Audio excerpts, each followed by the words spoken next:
back to the What Can Jesus Do podcast. Today I got Miss Jaelyn McNeal on. She's a teacher. I try to have people, once again, that the community can look up to, people that's doing the right thing, just to get their perspective on things that they do in their daily lives or their jobs. But how you doing? How everything been going? Well, how about yourself? I've been good. I can't complain. So since you're a teacher, what did you go to school for actually? Did you actually go in the beginning to be a teacher? I did not. So when I first started going to school, I went because I wanted to be an anesthesiologist. But life happens. Oh, you I got pregnant. Yes. I got pregnant and I had a baby. So my plans were to do something that is going to be beneficial to both me and my child. But I think teaching always been my calling. I just tried to run away from it. So I got out of school. I was working at UPS. I was an office manager. And I was like, this not my purpose. Yeah, it's not my purpose. I got to find my purpose. So I was working every day just trying to figure out, okay, what am I going to do? I graduated with a biology degree in pre-health. Biology degree, studying pre-health from Auburn University at Montgomery. You are Auburn fan? War Eagle. Oh, man. War Eagle. You are a fan? Yeah, LSU fan. Yes. So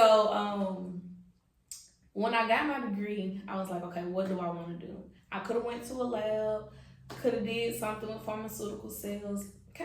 I have a wide range because I have a biology degree. Yeah, you do a lot of stuff. So, but I love kids. Yeah. And when I was growing up, I always said I want to work with kids. I've always tutored. Even in school, when I went to UAB for like 2 to 3 semesters, I did a mentoring program where I had some high school students that I still keep in contact with like today. So that was very fun. We also did something where we used to go to the high school and tutor kids. It was very eye-opening. So once I started thinking about, okay, what can I do with my degree teaching? Yeah. And so I started putting in applications, but I kept getting denied. So one day I just wrote down all my plans and I was like, I have to have a career by 25. I gotta have a house by 25. And I wrote it down. I swear to you, like 6 months later, everything just started falling into place. I put in the application again. I got a call, like literally the next day. Went in for the interview. Had an interview probably like 15 minutes. And then I walked out the door, got in my car. Before I got to the stop sign from the school, they had called me back, offered me the position. And I took it. That's all right. And I've been there now. It's really 2 years, but school term. Yeah, I seen 3. I was gonna ask about yes. that. I know you kept saying your purpose. How? Because a lot of people don't really get that. A lot of people don't think about that. Like, are you actually following your purpose? Because, like they said, if you following your purpose, you ain't really working. Right. Like, you're working, but you're not. It's not really more so of a job because you enjoy doing it. So, what made you? Where did it come from for that to keep being in your mind? Am I following my purpose? Who put that in you? Where did it come from? Well, gotta give credit to Flossie, right? Yeah. She did. She did always, like tell me something about the Bible. But it was just like in my head. Crazy thing, I think it came from God. Yeah. God put it on my heart, and like ever since I was a little girl, I would always meet other kids, and they'd be like, "Hey, I want to be like you. Yeah. I look up to you," and I knew like my purpose. It's not just kids, it's to help people. That's my purpose. Yeah. I don't care what I'm doing. I used to white butt. I used to be a CNA. People still to this day come up to me and they were like, "Hey, do you remember me? You was my nurse aide when I was in the hospital. I'll never forget you. Thank you." Like that made me feel good. Yeah. And so I think my purpose is helping people, and with the school thing or teaching, it's easy for me to help. It's easy for me to assist the kids. They come to me, they can talk about anything. Well, not anything, but they're comfortable with me to tell me things or ask me my opinion about how they can fix things. And like, they just really make my day. Yes, and if you're saying that kids they're comfortable with that, what are you, I guess I could say, so you have to be using in some aspect. You kind of remember how it feels to be that student. Right. So how are you using it to your advantage? Because if they're coming to you and they're being comfortable with you, they're knowing that you're transparent. Right. They're knowing that you're not gonna go overboard. It like how we used to say, well, our mom or dad just don't understand. They looking at you like, oh, she understands, so I can talk to her. How are you able to add that into your daily work environment? That's crazy. Really, I just treat the kids like I want to be treated daily. Like, I'm not finna go in there and yell at them, hey, I need you to sit down, whoop the whoop. I'm gonna go to them, good morning. Yeah. I'm gonna greet every student in the hallway. I don't care if they have my class or not, because I have kids that come to me and they never stepped foot in my classroom until they needed to talk to somebody, because another student that came out my classroom, they said, hey, she's a good person to talk to. You can go talk to her. Yeah. I just know how important it is for kids in our community to have somebody to be able to confide in. Like when I first started teaching, the Daywood incident happened, and that was my first year teaching, and students needed somebody to talk to, and it was hard for them to talk to anybody. Yeah, that's a big deal to deal with. Yeah. What went on, and so like I was asking some of them, how did they feel? Like, they come in telling me about the incident. They didn't flinch, they didn't cry, like they were there. Yeah. And so I just knew, like, okay, I really think I have a spirit a welcoming spirit. Yeah. Like, I don't try to go in and be like, hey, I want you to come talk to me. It just happens. Yeah. And so it really makes a difference. I don't really know how to explain it. Yeah. I think that's important too, because I can remember, I ain't gonna say the teacher name, like you said, yelling and stuff like that. I can remember when I was taking a certain class in school, she always come in yelling in the hallway, just being just going over the top. So then when the time comes and you need somebody to talk to as a student, you won't go to her. And she shouldn't, my personal opinion, she shouldn't have expected us to come to her, because you didn't put out that same type of love. So for you to be able to be doing that and kids are able to come to you and talk to you, that's commendable too. But at the same time, like, that's good. How were you able to handle, like, for those kids to come, because that's a traumatic event that had happened. How were you able to, what type of advice were you able to give to them? Like, to keep them calm? And because I know it had a kind of weigh on your heart too at the same time. Those are kids that something crazy happened to. So how were you able to, like, keep yourself together while encouraging them and motivating them to keep going? Not gonna lie, we had crying sessions together. Yeah. We had hugging sessions together. It wasn't, hey, I got the right information, because I've never been in a predicament like that. Yeah. I've never been anywhere close to a predicament like that. If my intuition say don't go, I'm not going. Yeah.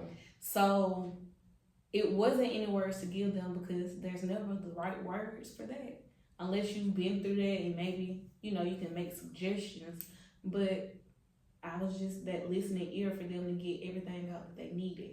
And so after that, probably 3-4 months after that, it just kept weighing on me, because I'm superhero person. Like, that's just my go-to mechanism. I always want to save everybody, even though I know I can't.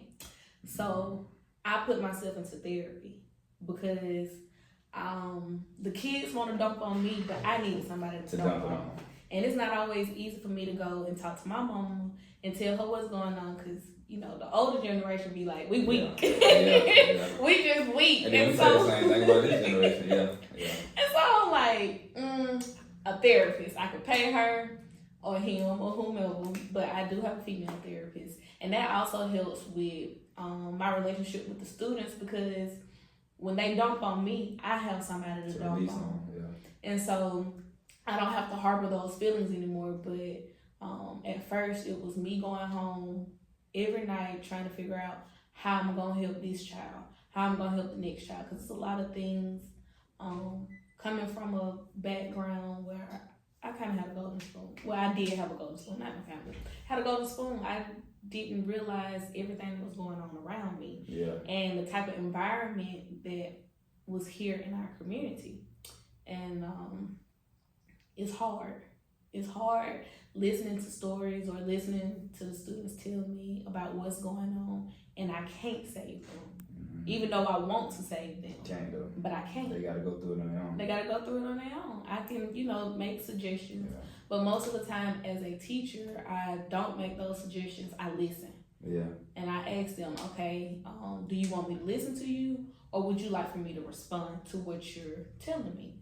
So I got that out of therapy, because I used to just be one of those people. I'm listening and I'm gonna go ahead and give you my opinion. I started doing that. I started using it too. Like if somebody tell you something, I was like, hold on, are you asking me my opinion? Or are you just like you said, trying to dump this off?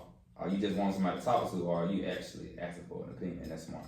Yes. Yeah, that's real smart. But I like too how you said therapy. Like a lot of people, and I talk to certain people about stuff like that. I haven't personally never took therapy or nothing like that, but I know it's still a good tool for our kids, especially them grown folks too. Like you said, sometimes you need somebody to dump this stuff off on. Then you're going through, whether it's in school or you're going through stuff in school, whatever's going on at home, whatever situation the kids could be going through at home, they need somebody to talk to. So you, in a sense, like you said, you are their therapist, in a sense. So that's too, once again, commendable. So back to the teacher aspect. Who since you said you kind of been wanting to deal with kids since you were younger, who would you say that you kind of modeled after in the teacher world, like teachers, if anybody? I had this one 4th grade teacher. Her name was Miss Joyner. No, she was my 3rd grade teacher, Miss Joyner. She made learning fun. Yeah. And then I had Miss Strickland. She made learning fun. Like everything we did, it was math. Both of those teachers were math teachers.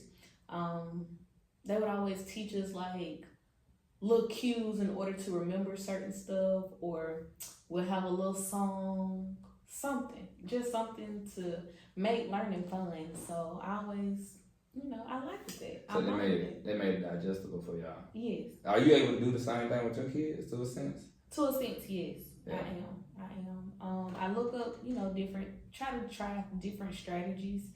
That's just like if I give a test, I try to give them different types or different styles with the test. The information, sometimes I might go in, I give them the information, and then I go home and I be like, I just don't like the way today went.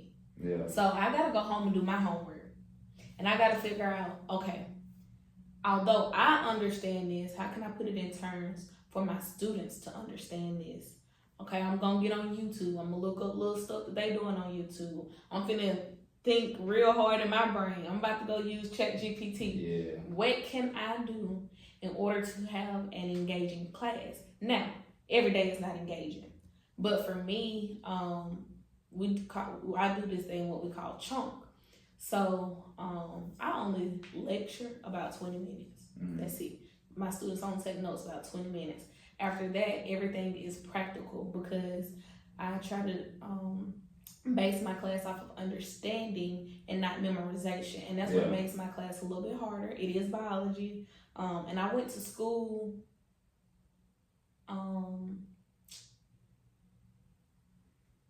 what's the word I'm looking for? I was not prepared for the information that was given to me. So in high school, I had the high GPA. I graduated with a 3.67 or a 3.7, something like that. Top 20% of my class, but I didn't have a study habit, and I wasn't good at understanding the material that was given to me. I was good at memorizing the material that was given to me. I was good at, I can get a study guide and complete that study guide, and then the questions look like that on the test. So now I can do that. Yeah. But I needed my students to actually understand that some things are applicable. Some things are worth memorizing, but some things we have to put into application. So we have to apply it in real world, because a lot of times we're like, well, I ain't gonna never use this.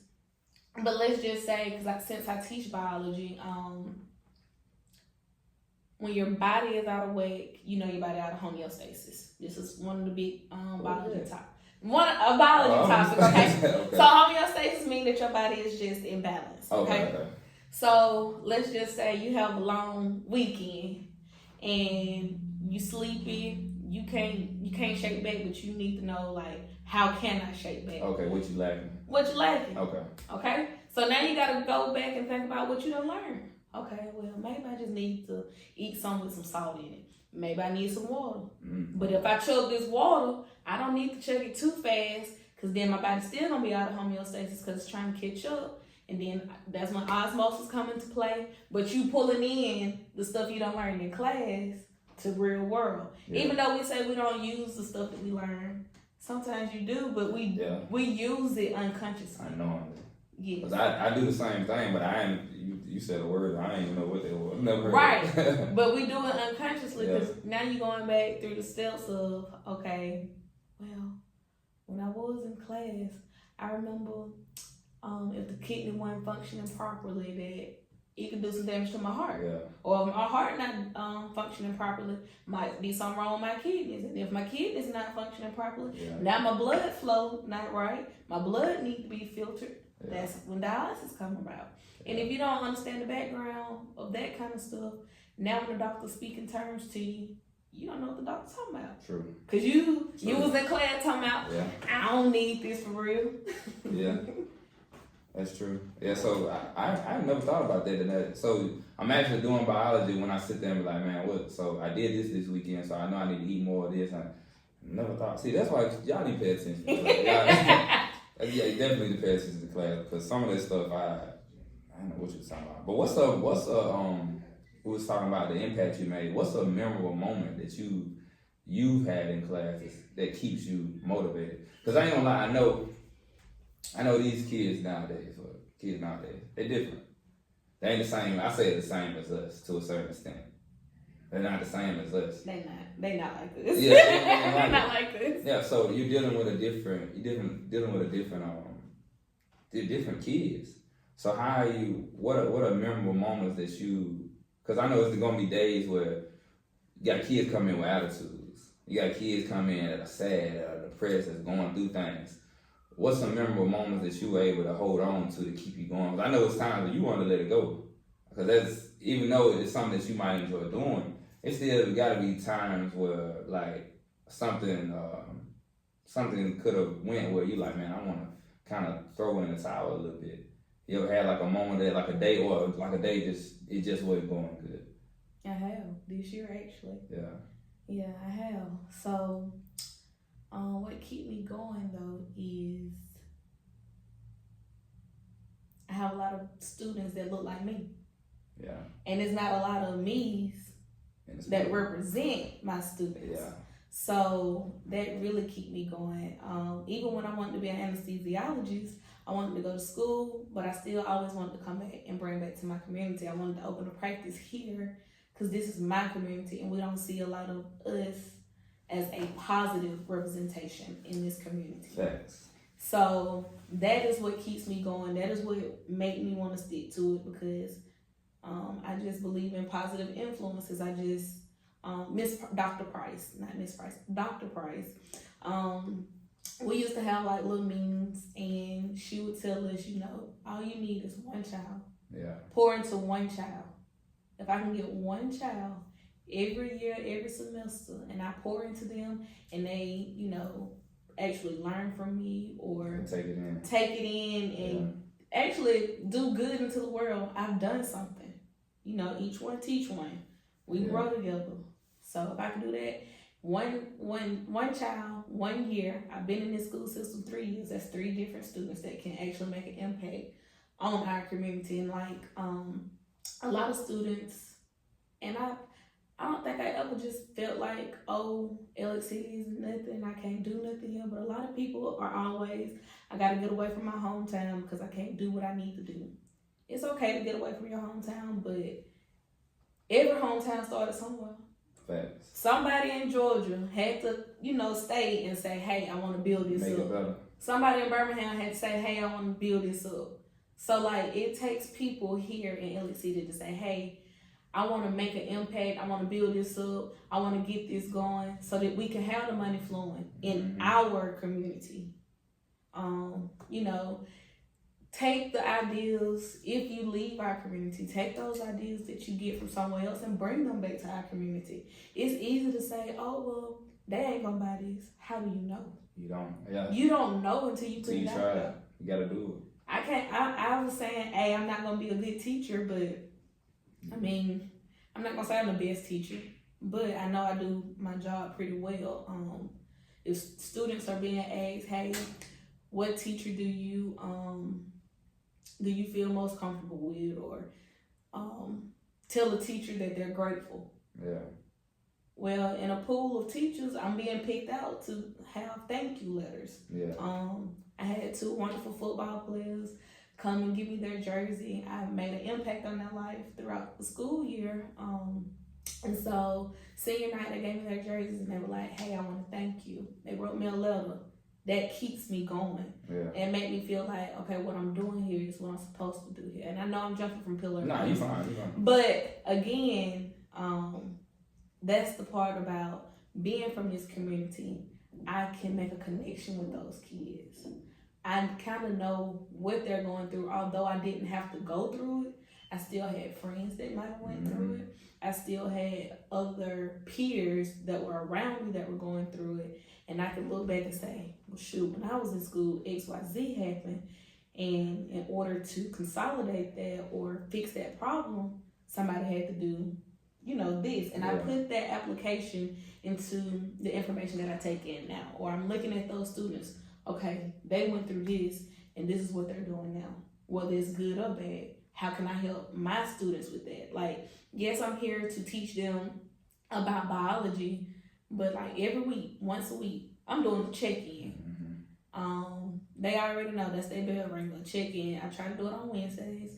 But if I forget, I'm gonna do it that Thursday. So what's the check-in? A check-in is like a mental health check-in. I ask them, how are you today? How are you feeling today?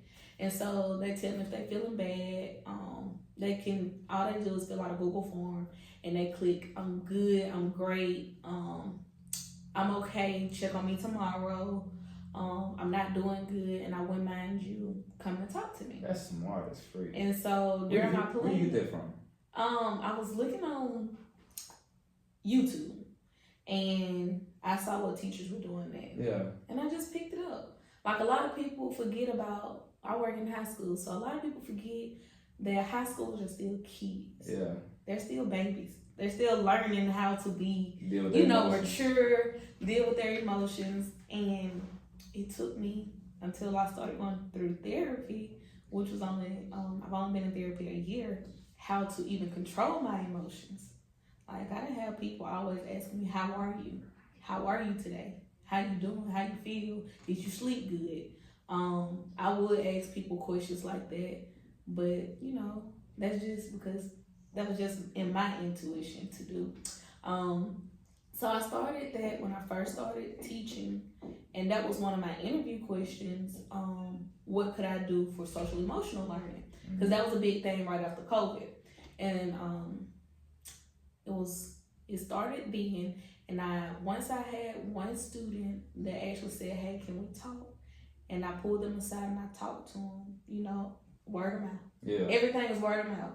I guess they told a friend, when she listened to me, this made me feel better. So then the next time I sent the form out, I had 2 more students telling me, hey, I'm feeling, I'm not feeling well. I wouldn't mind talking. So we have like advisement. I got a chance to actually sit down aside from teaching, and I can talk to those students, ask them what's going on. See what's going on. Yeah. And again, I'm listening, not to respond, but to understand what they're going through. And maybe I can help. And if I can't help, I have to tell them, I'm sorry, I wish I could help you. Or I wish I had better words for you. But right now I don't. But I can try my best to get you the help that you may need. And I just always followed through that throughout my teaching career. I have even gone to so far as to writing my students letters to let them know, I see you. I might not call your name every day, but I see you. I see everything that you do in my classroom. I appreciate you. Because just like I want to be appreciated, I know kids do. Yeah. So I try to make it a point to at least, I don't care if it's the quietest person, they don't say nothing, I don't say their name. I want to tell them something every day. And that's why I greet my kids when they come in. When I if I forget, I'm talking to my cohorts or something. When I go in the classroom, I'm gonna say good evening or good morning. They like to correct me. It's not morning. It's afternoon. Okay, well, good afternoon. Yeah. Like we have that type of repertoire, so that's very important to me. Yeah, I'm saying the thing when you said the checklist, like that also, how can I say that? That kind of takes, you remove that load from you in the sense of they take their shield down and you become, because a lot of times I know when I was in school, the teacher was the enemy to a certain extent. Yeah. So now you remove that load from yourself as becoming the enemy and actually being somebody they can confide in. Right. So they actually don't come to you with a wall up or with aggression, or like they don't come to give you problems because they see you as a solution. Right. So that's super smart, because you're taking out, you're making the job easier, in my opinion. You're making the job way easier. But how is it too? Oh, you said leaving better. Now it made me think Inky Johnson. You know who Inky Johnson is? He a motivational speaker. He's a little skinny guy. One day I'm gonna get him on the podcast. Anyway, Inky Johnson, he's from Tennessee, but he said the same thing. He's from Georgia. Inky Johnson, I think he had like 10 people in a 2-bedroom house when he grew up, and like they had roaches and stuff in the house and stuff. Anyway, but he went back to the school years later to speak and stuff like that. But he went back and spoke to the school, and in the stall they had in the bathroom, it said common courtesy is to leave the bathroom better than you left it. So just like he was saying, like a lot of people are so adamant in the city about leaving, when in our reality somebody has to stay, like you're doing. Somebody has to stay and make the environment better. If nobody stays, if every student when they graduate, they just leave.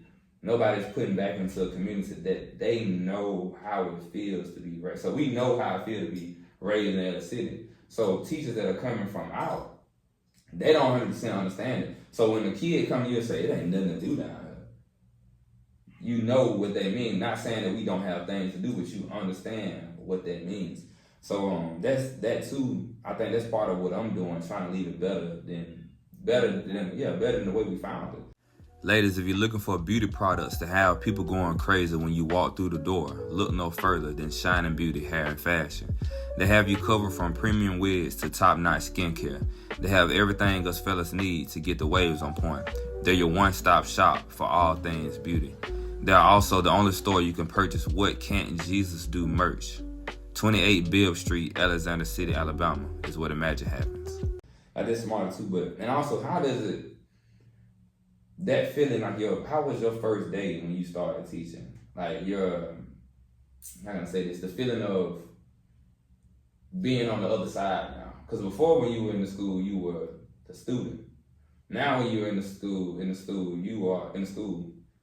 you are somewhat on your first day, you are the enemy. Like we look at teachers as the enemy. So now you're that enemy. How was that first day of school like? Because that's crazy. Because you come into somewhere that you just a couple years ago you was just a student. You said, I ain't never come. I ain't gonna never be back up in here. I know I said I wasn't gonna come. I know I said I would never be a teacher. Yeah.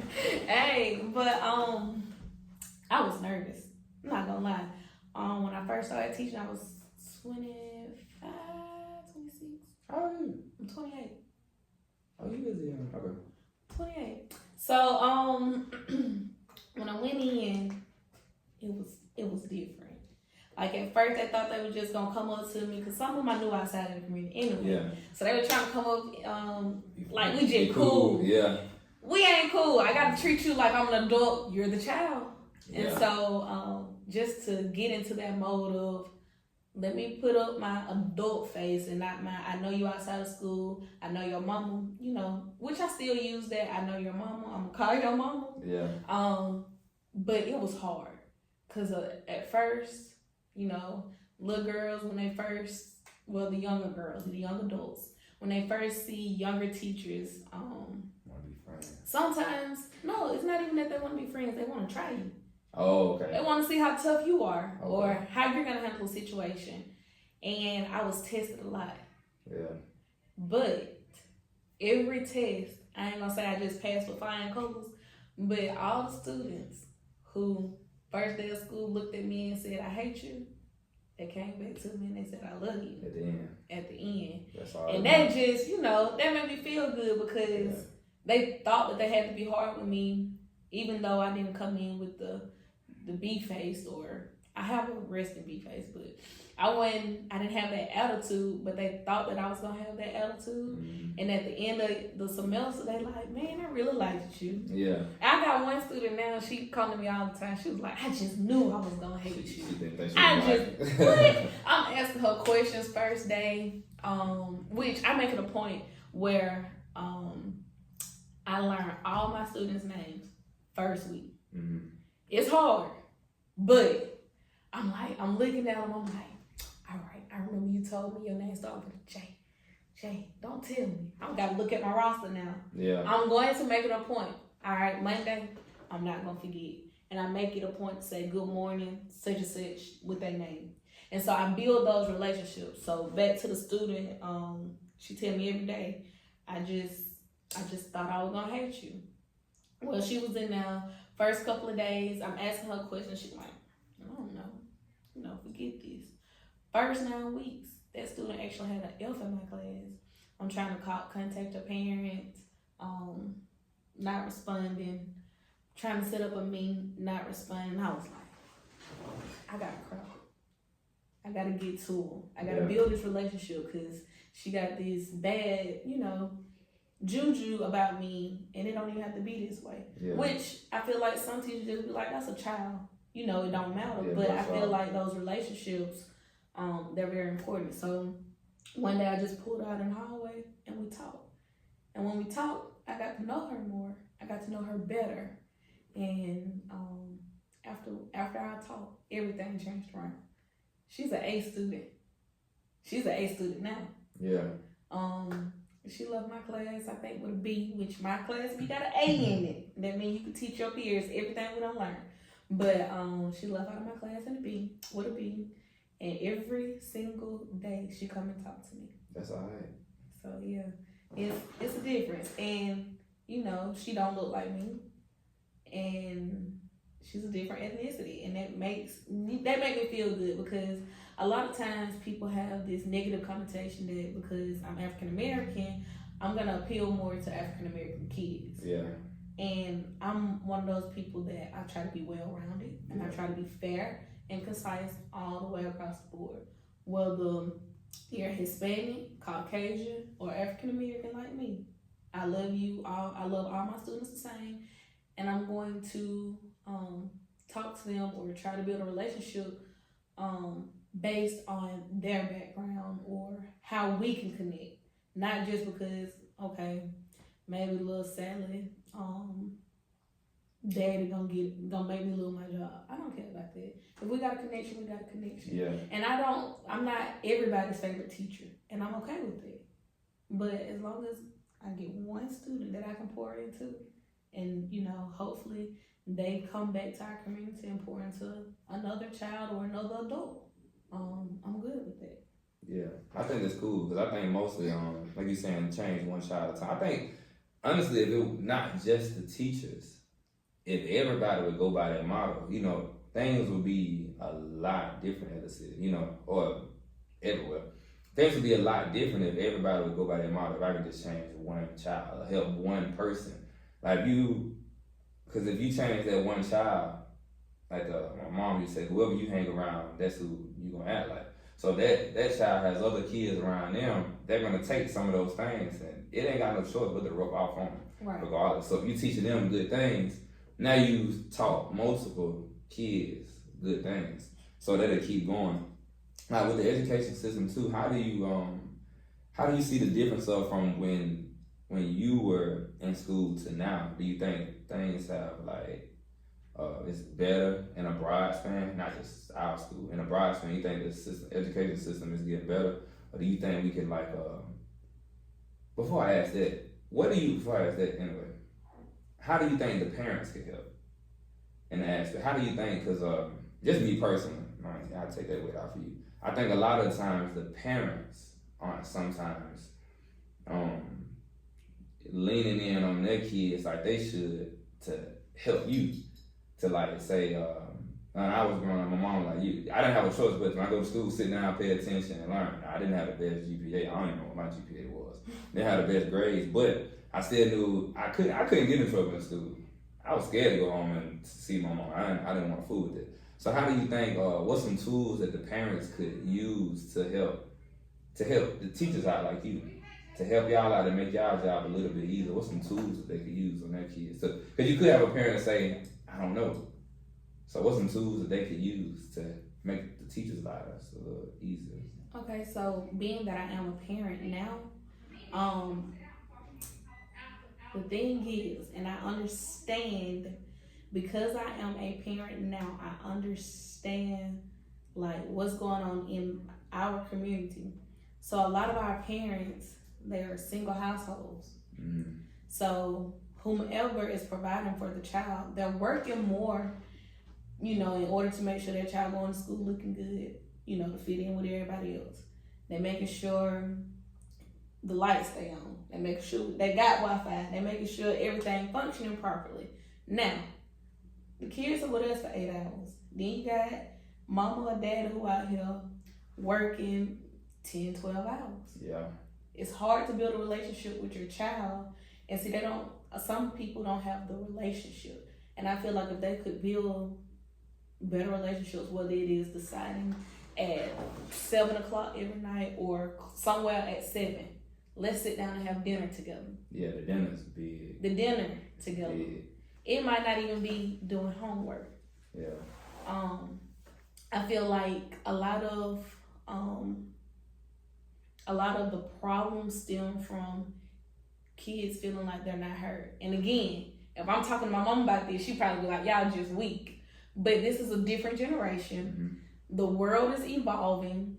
We have social media, so we seeing how other parents interact with their child. And so now children be like, well, dang, why my mom and them don't do this? Why my mom and them can't do this? Yeah. And they're not understanding that it's because it all starts with a relationship that you build with your child. Whether it's, how was your day? Now the child going to school like, well, shoot, I understand mama got to go get this, and she doing this for me.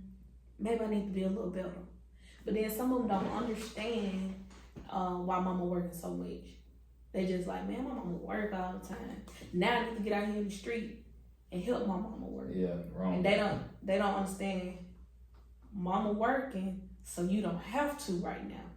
You okay. It's okay for you to work out here at Chick-fil-A or, something that's giving you legal money. A lot of kids be like, okay, well, I need some fast money because I got to help mama.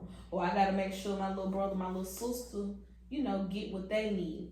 And I just feel like if parents just build a relationship, whether it's 30 minutes every day, mm-hmm. just build a relationship, a lot of stuff will start coming back into play.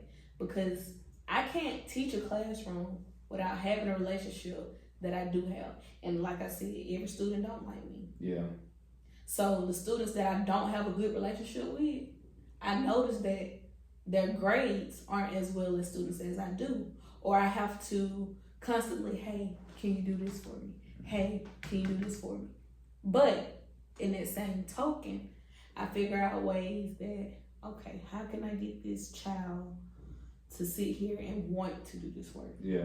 But now in some, I can't help. I can't help everybody, especially if you don't want that help. But I try my hardest and my best to do my job every single day. But it all starts with a relationship. Yeah. Now, because I started letting work and money get in the way of me and my child, I signed up for this hippie program, which it is in our community for kids ages, I want to say 2 to 4. So it's a program that teaches parents how to sit down and do homework with your child, because you got to have a relationship with your child before you can even sit down and say, hey, let's do this homework. Like when parents used to say, little Johnny had 10 apples. Why little Johnny ain't got 10 apples? Yeah. You know, you slap your child. That put fear into Yeah. the child. Like, dang, ooh, if I don't get this right, this gonna happen. They nervous. They nervous. Yeah. They anxious about if I make a mistake. I made a mistake I can't come back from. Now I got a punishment because I made a mistake. And sometimes we need to fall in order to learn how to be great at whatever we're doing. Yeah. And I didn't learn that. I mean, my mom used to tell me all the time, but I did not learn that until I got pregnant and I was in college and I had a college counselor. And I'm one of those people, I don't like asking for help. I understand I'm spoiled, but my parents tell you I'm still not gonna ask them for their help. Try to figure it out. I'm trying to figure it out. Yeah. I'm gonna fail. Yeah. I'm not scared to fail. I would do it all by myself. But I hate that about myself. But I was pregnant. I was getting ready. It was fall semester. I needed to pay for some classes. I didn't want to ask my mom and them to sign to get a loan because I wanted to pay for it for myself. I wanted to be a big girl, but I did not have the funds. So I talked to my professor, finally. And my professor was actually my counselor. That moment, I had to finally say, I need help. I'm not gonna be able to take these classes. I was getting ready to graduate with my biology degree. And I had a baby, and of course I want to be great. I want him to be able to say, my mama do this, my mama do that. Yeah. I got the best mama. So I finally talked to her, and she put me in a position where I was able to get a grant to pay for all my classes. Take care of it. Took care of it. Then somehow, I ain't gonna say somehow, I got it. Yeah. I got a loan, it was like $78,000. And it was, I used that loan in order to pay out everything that I needed to pay out for the rest of the school year. And I had extra. And again, I was working at UPS. So with the UPS, any amount up to like $5,000, they were paying back for me. Oh, that's wild. So that set up perfectly. It set up perfectly, but when I say it was nobody but God, it was nobody but God. But I had to actually ask for help. And like they say, faith of a mustard seed. Yeah, just a little bit. I had to have that faith. But I also had to put in the work. And I feel like he felt like I was deserving, and he saw me putting in the work that I had been saying, okay, I'm going to do this. I'm going to do this. Yeah. And so when I actually put it into play, everything started falling for me. It started falling into place. And then right after that, that's when I got my house. That's great. So I was going to ask, you said how God made that way for you. How has leaning on your relationship with God also helped push you forward, trying to be a better teacher? Like, how is let me see how I can say this. Yeah, I guess to say it like that. How has leaning on God and His understanding helped push you in your relationship with being a teacher? I'm not gonna lie to you, I don't go to church like that. I can just say, like, it's just a spiritual feeling. Yeah. I had a teacher friend that started when I started, and she was big on God. And so when I have bad days, I'm going to go talk to her. She was like my mom teacher friend. My mom / teacher friend, her name is Miss Carter. She was my next door neighbor, so we'll go in the closet and we'll have talks. And she'll tell me, I feel like God put me here. He told me that, we needed to be here, or something like that. I just feel like He put certain people in our place or in our space at the right time to help. And I feel like she was there. She started the same year I started. I feel like she was like my guardian angel. Yeah. And the crazy thing about it, she had a biology degree. She was a veterinarian first, and she quit to be a teacher. She did something. That's a step. That was a step. That was a step, but yeah. I just feel like God just put things in place so that I can lean on better understand. Now, it just be signs. Like I can go to sleep and I know like when I wake up, it be something I dreamt about, and it'll have whatever solution that I've been asking, whatever problem I've been asking for a solution to, I now have it. Yeah. And now I gotta go put it in place. I really don't know I don't really know how to explain that. Yeah. In the best way, but I know I don't think it's the devil. No. It's God. Yeah, like it turned out too good to be the devil. Hey, it's God. Yeah, that's all I know. Way too good. I just feel His spirit whenever whatever step I need to take. And sometimes I have that other in my mind it's like, nah, you don't really need to do this. But then something else happen again, like a little push, a little nudge, like do that. Yeah. It's like that little voice inside your head. Yeah, because that's why I wanted you on too. Because people, not people, I keep saying people, kids need to know that it's because a lot of kids be thinking, even when I grew up, that they can't be this or they can't be that, or they're not smart enough to do this and they're not smart enough to do that. And like the podcast is called "What Can Jesus Do?" So it's really meant to motivate people so you understand you can do anything. You can do anything you put God first. You can do anything you focusing on God. If you lock in and you ask God for that strength, that understanding, because a lot of stuff you're gonna go through, especially being in school for biology, that couldn't have been easy. Like I don't even biology was not for me. I'm aware, but that was the main thing I wanted kids to know, that it's possible. Like it's really possible if you lock in, you can do anything. Like I don't take, a lot of people be saying like, Quan, you can't do this. I was like, where are you getting that from? I try to tell them that I tell you I can do it. If I haven't told you that I can't do it, why are you telling me that I can't do it? So I try to tell the kids, like, even if your mom, because some kids have like kind of bad bad upbringing. Even if your mom, your grandparents, or friends telling you what you can't do, if you know with your relationship with God, you can do and be anything. You can do and be anything, but not to hold you up. But one thing I definitely want to ask you said about your son, how are you able to balance those 2 hours with your baby boy? Now, how are you able to balance this? You following your purpose, no doubt about that. But how are you actually able to balance it out with making sure that he don't get the lesser end of you as well? It's not always easy. Yeah. It's not always balanced. But I have a great village. Yeah. Sometimes what I can't do or I don't have the time to do, I have other people step in to help me out with. Because sometimes I be so focused on my work that I don't do the work-life balance like I need to. Mm-hmm. I don't balance him like I need to.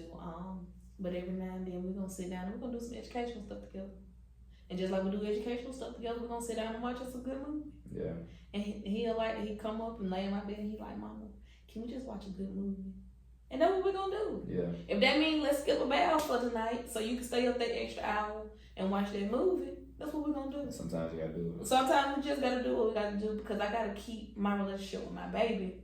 That's priority. That's priority. Yeah. I love all my other babies. But my baby, he number one. He number one. Yeah, he number one. So whatever I can do, to keep that. Like when we on the way to school, motivation. It's always my mama started it. Well, she got it from what's auntie name? Oh, I can't think right now in my mind. I got a brain fart. But she be like, if you don't have a good day, don't go messing up nobody else. She came to Auburn, did the Brown. Yes. I can't. Tabitha. Yeah. Auntie Tal. Auntie Tal. Please remember, if you ain't having a good day, please don't mess up nobody else's day. So my mama. Yes. Let me see if I can try that. Yes. It's possible. Yes, it's possible. What can't you do? That'd be fine. Tell, come on. Hey, yeah. So on the way into school, we talked that. I say, and if you don't have a good day, he finish it. Don't go messing up nobody else's day. So affirmations. When my baby get out the tub, I started this a long time ago when we first got our house. we do affirmations. So, you know, a lot of people pour into girls more than they pour into guys, or the boys, because they always, well, I don't want my baby to be feminine. You don't want your baby to be too hard either. Yeah. Your little boy. I definitely don't. I don't want him to be feminine, but, you know, hey. Yeah. But we do affirmations. So he do, I am handsome, I am smart, I am important, I am not a failure. I started this with him when he was like 2, and he could, actually I think he was like 1.5, 1.5, 2, something like that. And he would be ready to get in the mirror, say that to himself, and he used to kiss himself in the mirror. So he knows it. He knows it. Yeah, he knows it. That's when important. he get out the tub now, if I walk past, you know, when I get him out, I'm drying him out. If we walk past the mirror in the bathroom and I don't let him do it, oh, we got a problem. We got to turn around and do it. He don't kiss himself in the mirror anymore. Instead, I give him sugar, he give me sugar. Yeah. But it's very important for us to have, you know, just those little bits of moments. Even though I can't give him all my time every day, he knows that I'm somebody he can lean on. Like when he have a bad day at school, he gonna tell me. He like to come tell me before the teacher tell me. Mm-hmm. Like even sometimes the teacher might not tell me. Yes, that relationship. The teacher might not tell me that he had to sit out on the playground. So when we come on into the classroom, getting ready to go to the car, he be like, "Mom, I gotta tell you something." Now don't get me in trouble. Don't get me in trouble, but I gotta tell you. He's open to telling me when he's in trouble or he's done something he didn't have any business. Now, I'm not finna sit here and say, oh, I don't whoop him sometimes, because I do. Because I need for him to know that sometimes things that you do, there's consequences. Yeah, facts. Now, every single time he do something, I'm not ready to whoop him, but we're going to have a talk. Mm-hmm. And him getting in trouble is not always a whooping either. But it depends on what he did. Or if he come to me and he tell me, well, the teacher told me to do such and such and I told her no. He know that I don't care if we done got to Piggly Wiggly. We're finna turn around and go apologize to the teacher. Mm-hmm. Because in that moment, I feel like him telling me he knows that he was wrong. And so now we gotta fix it. Yeah, you willingly did. Yeah. And that's what we're doing. Yeah. We're gonna fix those problems. Now and I have to, you know, I tell him, he'll be like, he'll do something and he know he ain't have no business and I'm getting on to him. He said, I'm sorry, Mama, I'm sorry. I'm like, sorry to do it. I tell him, do not apologize to me if you plan on doing it again. Mm-hmm. An apology don't work that way. Mm-hmm. Don't tell me you sorry for doing something and you gonna turn around and do it again because you weren't sorry the first time. Because you turned around and you did it again. So I uphold him to those type of standards. If you're gonna apologize for something, that means I'm apologizing because I'm going to make the change to not do it again. And I'm teaching him that now. Mm-hmm. So that when he grow up as an adult, he understands that. Now, whether or not he does the things that I teach him to do, that's on him. Yeah. So I'm just trying to do my work on the back end. Yeah. And once, as long as I know I've done everything in my power, you know, that I can as a parent, I'm okay. Yeah. Wash my hands with that. You did your part. I did my part. I like, before we get out of it too, I like the fact that you about the affirmations, because I do affirmations. Like, if you come to my house, I have sticky notes. Like, the front door and the kitchen on the wall, so like, when I'm walking through, I see these things. So like, someone might say you're a great businessman, you're successful. Someone might say you're smart. Someone might say you're educated. Like, to some people, those might not be the biggest thing, but to me in certain areas, I try to do business, so I need to constantly tell myself, hey, you're a great businessman. No matter if you mess up, you're still it took people time to get where they are. But I like the fact about the affirmation, because I was watching Shannon Sharp's podcast, and he had Mrs. Pat on there. And she was talking about how the fact that her mom would tell her every day she was ugly. She was ugly. She believed. I heard on the Breakfast Club. She believed because her mom was telling her I'm ugly. She said, so I thought for years that I was ugly until she met her husband. He kind of like broke down that barrier. But for you to be able to do that, because that's something I aspire to do when I start having kids, to be able to, because those are tools you need. Because it's so, man, it's, as a dude, you're gonna get out there and there's gonna be people that hate on you, that switch out, that try to make your job worse, that try to knowing they know that you know what you're doing, but because they're not the type of person you are, they're gonna shoot you down in every type of way possible. So that's why I like Deion Sanders too, because he don't allow people to shoot him down because he knows who he is. So that's dope too for you to be doing that with your baby boy, because he gonna need it. There's gonna come a time, he's young now, but it's gonna come a time when he gets older, people gonna hate on him. And if you ain't strong enough to say, man, I don't care what you're talking about, I'm really that guy, you might take that and believe that, and then kind of crumble your world.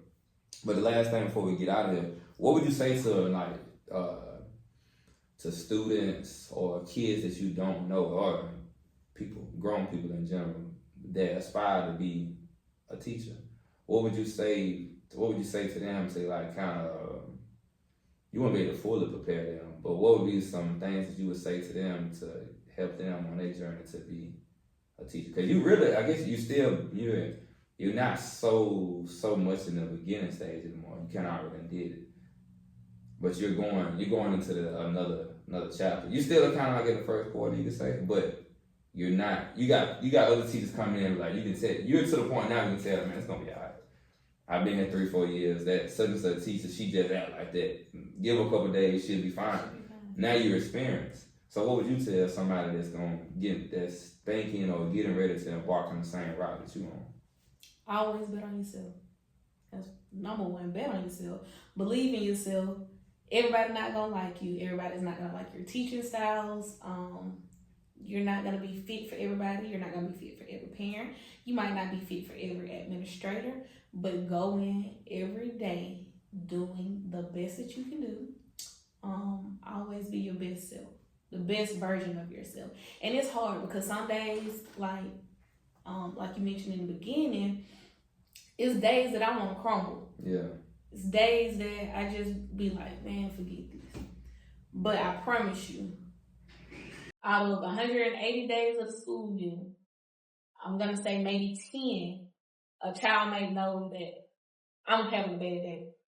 And that's just because I forget to say good morning because I got something else going in my head. Yeah. But however you start out that class year or with that class, that's how it needs to be. You be consistent. I got ADHD really, really bad.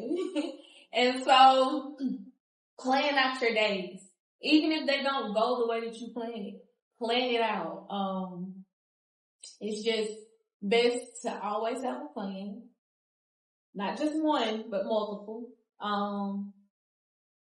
Make your lessons fit your students' needs. Okay, all students aren't the same. All classes aren't the same. Sometimes I have to teach lessons a little slower for some students or some certain classes. And sometimes I need to up the pace because what I'm teaching is blah, blah, blah, this boring. I need a challenge. They understand it already. So, adjust what you're doing with the student's needs, based off of student needs. And again, build those relationships. That is one of the most important parts. The relationships. You cannot teach nobody anything or anyone anything without the relationships. That's just like me going out here speaking with you. Yeah. If we never had a relationship in the beginning, it would never happen. So build a relationship. And just because you don't get each other, that don't mean you're a bad teacher. Just because you don't get each other money, that don't mean you're a bad teacher. Okay? Just pour into your job. Don't over pour, but pour into your job, into your kids, into your students, into the parents. Just as you can send home a bad note, also be able to send home a good note. Don't just say, hey, I'm having trouble with your child. Hey, I know we talked about little Johnny having issues last week or week before last, and I just want to let you know that this week I've seen tremendous improvement. So just like you can say negative things, be able to say positive things, and everything will work out. Yeah. Last thing is how old is your son? He's 4. He's 4. So one day he got an opportunity to watch this. What's something you want to tell him is right now he won't be watching. Well, he might watch it right now, but he won't 100% understand everything that you're saying and stuff like that. But what's something you want to tell him that he could later on watch in his later years? Or some encouraging things you want to tell your baby boy? You the best. Bet on you. It's nobody better than you unless you make them better than you. You can do anything you put your mind to. I mean, I don't always have the right words. I'm not going to always have the right words. Not going to always have the solutions. Won't always be able to bail you out. But my job as a parent, as your mom, is to try to get you where you can stand on your own 2 feet. And I love you.